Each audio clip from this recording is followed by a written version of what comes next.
एक बार की बात है, एक लड़का था। उसका नाम सबल था, जो नगर में रहता था। वह अपने जीवन से बहुत निराश था।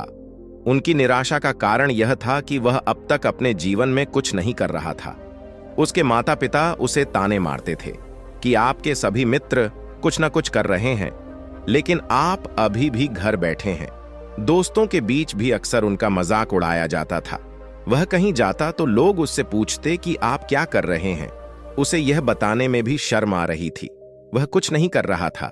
धीरे धीरे उसने रिश्तेदारों से मिलना जुलना कम कर दिया और लोगों से मिलना भी बंद कर दिया। वह ज्यादातर समय घर पर ही रहता है। वह अकेला रोता है और भगवान को कोसता है और अपनी किस्मत को दोष देता है।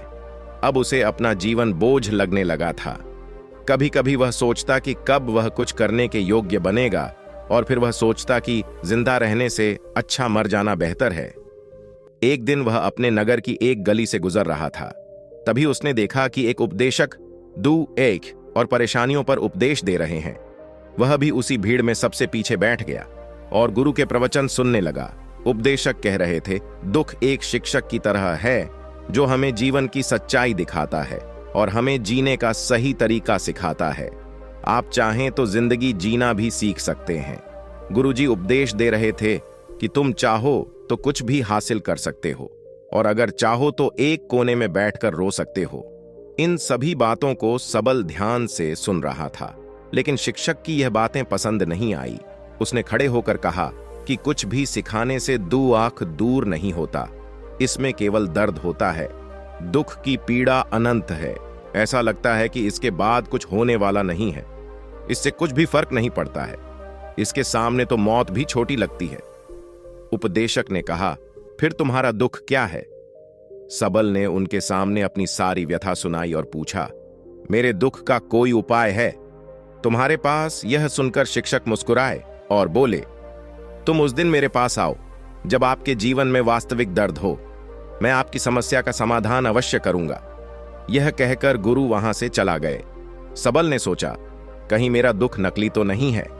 क्या मैं जिस दर्द से गुजर रहा हूं वह नकली है? मेरा दुख कोई नहीं समझ सकता। जब माँ बाप नहीं समझते तो गुरु क्या समझेगा? उनके दुखों से व्यथित होकर सबल ने एक फैसला लिया कि अब वह कुछ करेगा। सबल ने एक छोटा व्यवसाय शुरू किया, पर उसे सफलता नहीं मिल रही थी। लेकिन उसके घर वाले पूछते हैं कि क्या वह कुछ कोशिश कर रहा है। वह अपने व्यवसाय में लगा रहा और धीरे धीरे उन्हें सफलता मिलने लगी। फिर उसने गति पकड़ी और केवल 3 साल के अंदर ही वह एक बड़ा बिजनेसमैन बन गया। अब सबल के आसपास ऐसे कई लोग थे जो उसकी परवाह करता था, जो उससे प्यार करता था। अब उनके परिवार के सदस्य भी उसकी तारीफ करते नहीं थक रहे थे। दिन ब दिन उसक मित्रों की संख्या बढ़ती जा रही थी। अब वह अपनी जिंदगी से बहुत खुश था। उनके कुछ दोस्तों ने उन्हें सलाह दी कि जब आप एक बड़ा बिजनेसमैन बनकर बहुत खुश हैं, तो सोचिए आपको कितनी खुशी होगी अगर आप इस शहर और इस राज्य के सबसे बड़े बिजनेसमैन बन जाते हैं। कितने लोग आपसे जुड़ना चाहेंगे, आपकी कितनी बड़ी चर्चा होगी और स्वयं राजा भी आपसे दोस्ती करना चाहेंगे और जरूरत पड़ने पर ही आपसे पैसे उधार लेंगे। दोस्तों की यह बात सबल के मन में घर कर गई।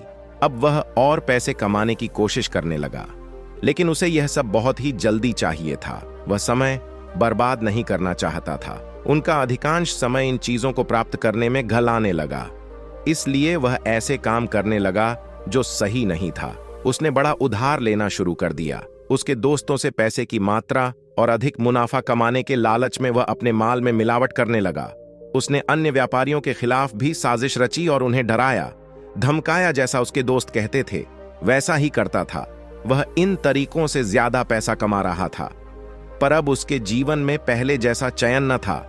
उनके मन की शांति गायब हो गई थी और वह रात को सो नहीं पाता था। वह हंगामे में रहता था। वह सब कुछ पाकर भी उन्हें किसी चीज में सुख नहीं मिल रहा था। एक दिन सबल अपनी गाड़ी में कहीं जा रहा था। तभी रास्ते में उन्हें उपदेशक का आश्रम दिखाई दिया।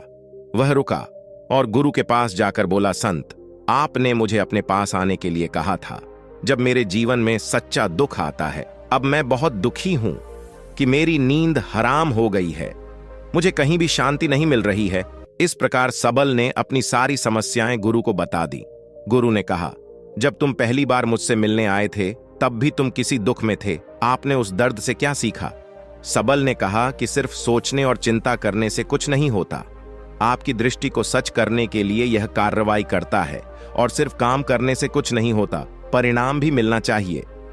जब आपको लगता है कि आपका लक्ष्य हासिल नहीं होने वाला, तब राह में चाहे कितनी भी मुश्किलें आ जाएं, मन कितना भी निराश क्यों ना हो, कितना भी लगता हो कि अब कुछ नहीं होने वाला है, तभी विश्वास करें, मैं जो भी कर रहा हूं उसमें अवश्य सफल होऊंगा।